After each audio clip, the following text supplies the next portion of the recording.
According to Byrum Brown, the fall camp is already paying dividends. In the world full of podcasts, he's the undisputed heavyweight champion of hot takes, an Auburn sports homer, master of the boog, and message board legend. Get your buttons buttoned and your hats flattened because the Top Button Podcast is about to kick off. And you don't want to miss your courtside seat. Now, here's your host, Charlie Five. Yes, sir. We're back. It's another episode of the Top Button Podcast. I'm your host, Kyle Rush, a.k.a. Charlie Five, and we're ready to get after it. I'll tell you what, before we get started, if you're not subscribed to The Barn, I don't know what you're doing. We have dropped so much practice content, behind-the-scenes stuff, live discussions. This is the place to be for fall camp. Make sure you hit that subscribe button so you're notified when we drop all our different content pieces. But this has been an absolute blast. It's been a good switch up. Yesterday, Byrum Brown talked to the media after practice. Several things to talk about through there. Several, I think, key things behind the curtain that kind of confirm some of the things that we've already been talking about from the observations we've had from practice. But I want to start with the fall camp. That's what I've been calling it. Fall camp. The tough life over at Grand National, the Marriott. It's already paying off. And Byrum Brown mentioned that, and we knew it would. We knew it was a no-brainer when we heard it, how this has not been something that's been thought of before, or at least in quite some time, is just sort of head-scratching because guys yearn for this. You don't go play football for individual statistics. You don't go play football for individual awards. Yeah, that comes as a part of it, or can come as a part of it. But you go to be part of a team, man. You go try to be part of a unit. It's like something innate in you when you play a team sport. It's like being part of, something bigger than yourself. And like, what better way to shoot that into overdrive than to have a 13-day camp where everybody's together. Guys get to hang out with each other more after the practice hours. Instead of just coming in there, hey, we're getting our pads on, we're going out to practice, we're coming in, we're getting cleaned up, we're going to work out, and then we're out. We're on our own. Byrum said, hey, it's bringing us together. We're in the hotel. We're going into each other's rooms. We're playing cards. We're hanging out. We're telling stories. Building trust. That's a big thing. Did you watch a game last year where you felt like one guy trusted the guy next to him? Not that it like everybody was adversaries, but it just felt like it was a team full of individuals. Everybody was there I'm there for my role. I'm not there necessarily for the guy next to me, the guy behind me, the young guy that's coming up, that's learning from me. It didn't feel that way. They're building trust, build that connection that they're trying to harp on. And he said, hey, I think this group is really special. Like we're already sort of way ahead of the game as far as chemistry goes. You've seen some people, it's been pretty much universally applauded, universal thumbs up for the most part. There was this just crazy article on AL.com from one of the usual suspects that I guess thinks that they're going to the resort and they're just going to lay out by the pool, and then they're going down to the spa to get massages and pedicures, and they're dipping into the sauna and the cold pools, and they're eating 5-star.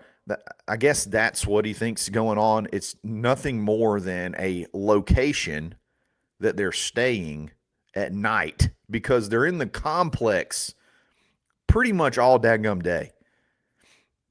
It's basically just a place to go, tell some stories, hang out, go to sleep, wake up, get on the bus, and come back. So it just makes perfect sense when you think about the history of college football and how it evolves. Hearing it from the quarterback to me immediately validates everything. You needed to hear it from the quarterback. It validates why they did it. It validates the value. Boy, using two V's in one sentence is tough. Validates the value of doing it. Hearing it from Byrum is really good.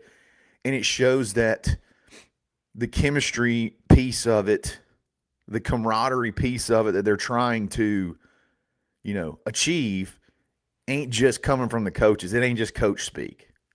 You hear it all the time. Oh, culture, culture, culture.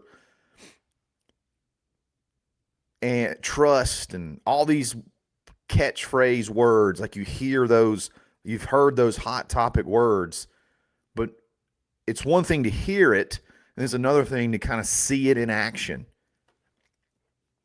I love it. And again, hearing it from Byram's great. And I don't know, I would love to know how often this is done around the country. Close teams give you a competitive advantage. This isn't the only way to achieve that, but it's I think it's a really, really good way to jumpstart it, kickstart it, put a little kick in the pants. Just feels, it's good to hear that. I've had some people in the comments, man, what do the players think about this? I know we love it. The coaches love it, which wouldn't be shocking to think that kids these days would hate that. But I'm telling you, man, these guys grow up playing football. They love this kind of stuff. I'm sure it's aggravating a little bit, to not be able to know what your girlfriend's doing or see her or whatever, or, the pet thing. I'm sure that can be stressful sometimes. Being disconnected from the outside world, it's good for them, but I can imagine that can be a little bit aggravating, but the bonds that they're creating and that whole experience, I just think is far outweighs that. I don't know. Maybe I'm crazy. Maybe I'm booging. He talked about the offense. He confirmed a note. He confirmed a thought that I had. I expressed it on my live show after post-practice yesterday. I've said it a couple of times. Byrum confirmed it. We're going to talk about that in just a second. But before we do that, let's give a quick shout-out to the PTAC. Precision Tune Auto Care in Opelika at the corner of Veterans Parkway and Pepperell Parkway. Still, you can take advantage of that Beat the Heat special, free AC performance evaluation, free system pressure test, free vent temperature analysis. If just something's not going right, hey, it doesn't feel quite as cold as it did, a month ago, or it's making a loud noise. Let's go get it checked, or it's not coming out, when I turn it up on full blast because I'm sweating like crazy. It doesn't feel like it's coming out as good as it used to, or it smells funny, or whatever. It could be anything. You don't want that AC to start acting up right now. Check them out. You also, if you drop it off between 7 a.m. and 9, you can get a $50 oil change. A lot of you guys have taken advantage of that, and I appreciate that. Keep it coming, man. Show them some love. It's Precision Tune Auto Care. And then go to buyauburn.com and do business with Auburn people. It's pretty daggum simple, man. Auburn business owners, Auburn folks, put them together. Let's match them up. If you're going to start a purchase or you need a service, start at buyauburn.com. Train yourself to say, I want to make sure that I at least try to do business with an Auburn person first, and then I'll go elsewhere if I need to. Let's help each other out. If you want a business listing is less than $1 a day, hit me up, and I'll tell you all about it. It's buyauburn.com. We'll be back right after this.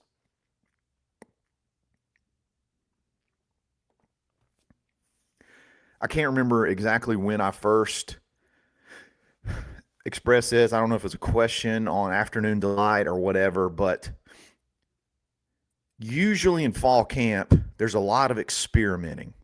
There's a lot of moving around.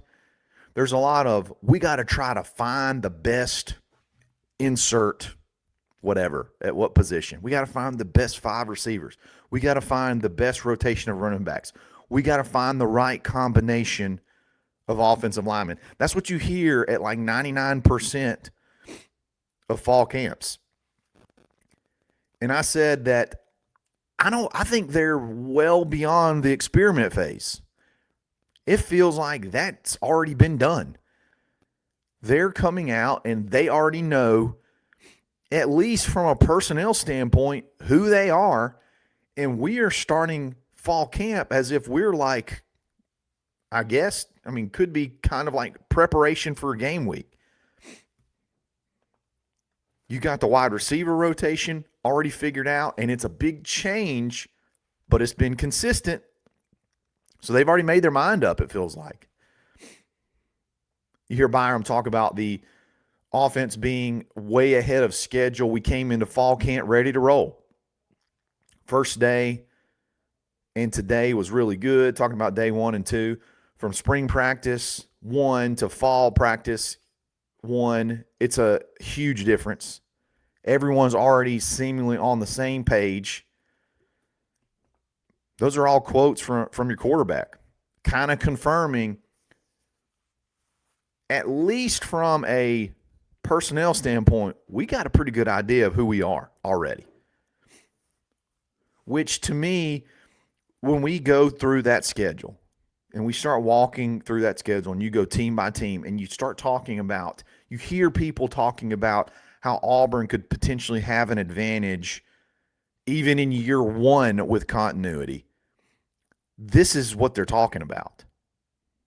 This is what they're talking about. When you go into game 1 and there isn't a question about who we want to be, we kind of already have figured that out. We figured that out a little bit in spring. We solidified it over the summer, and then we came into practice 1, and we're starting to build. We're starting to build on what we already know. Now, that doesn't mean that you don't learn, you still can't learn things on the way. It doesn't mean that you're not going to even learn things after the first game. But you're not building from the ground up day 1. You're not trying to solve problems day 1. You kind of already figured that piece out, and your quarterback is confirming it. Giving the offensive line a lot of praise already, that he kind of feels, a connection with those guys already. Loves the way they communicate. They're coming up to him, hey, how was that rep? How was the protection there? What do we need to change? Really, really bragging on those guys. And I can't remember a time where, at least from an identity standpoint on offense, it feels like you kind of know what you're going to get here. They know who they are. I can't really remember a time where – when's the last time you just felt like you knew Auburn's offensive identity, or felt like they knew their identity? Or they were just like rolling through the season trying to figure out what they do best. That's the way it's felt, like a bunch of trial and error for several years. And at least now it feels like they have a vision that they have a vision of who they want to be, and they've already kind of figured out how they're going to get there, and they're working that process as we speak. I love it. Good to hear, again, good to hear it from your quarterback as well. There were several guys that he mentioned specifically. I know he was asked about them, and they're the stories of fall camp. And then this is hearing it from your quarterback right here. Deshawn Spencer, to me, the most important quote he said is he practices like a veteran. Practices like a vet. And that is of the most important value when it comes to Alex Golesh. There's a viral clip going to him where he says to, I believe it was Brian Williams Jr., don't you waste one of my reps. Don't you waste one rep. And all it was, after he caught a ball, ran around, caught the ball, he didn't secure it properly in Golesh's mind. Don't waste a single rep. Those are valuable, every single one of them. Practicing like a veteran is obviously of the highest value for Golesh and your boy Deshawn Spencer. Coming from his quarterback, he practices like a vet. Comes to work every single day. Couldn't be more happy to have him. Clearly, there's a ton of value there coming from the quarterback. Omar Mabson also, he's been the story of fall camp. He's a dog. One of the first quotes, one of the first things he said, he's a dog. He's dedicated. He makes that running back room better. Could this be, is the hype real? Coming from the quarterback, is the hype that we've said we've seen, is it real? And then there you go. You're hearing it kind of confirmed from Byrum. I'm telling y'all, Omar, he's the talk of the town right now, especially if you're local. People are fired up about Omar. Don't forget about Jeremiah Cobb, though. Don't mistake Omar hype for Jeremiah Cobb being lackluster. He's not very vocal, but he still comes to work every day and works just as hard. He's just not going to be hooping and hollering and tell you about it and all that kind of stuff. Byrum says he can do it all. He can do everything. He's bigger. He's stronger. Even with the hype around Omar, there's no doubt that's Jeremiah Cobb's job, and ain't nobody taking it from him. I'm curious to see how the extra bulk, if it changes anything about his game. A little bit more confident, lowering those pads. Instead of trying to go, the little wiggle. If I get in a pinch, I'll just run through your face. I'm 220 pounds now. Cole Bess's importance is another thing that he mentioned. He's the same guy every single day. He gets all those guys on the same page. He's helping being a leader out a ton. And when Cole talked to the media, he sounds like a coach. A lot of good stuff coming from the quarterback. A lot of good stuff coming from,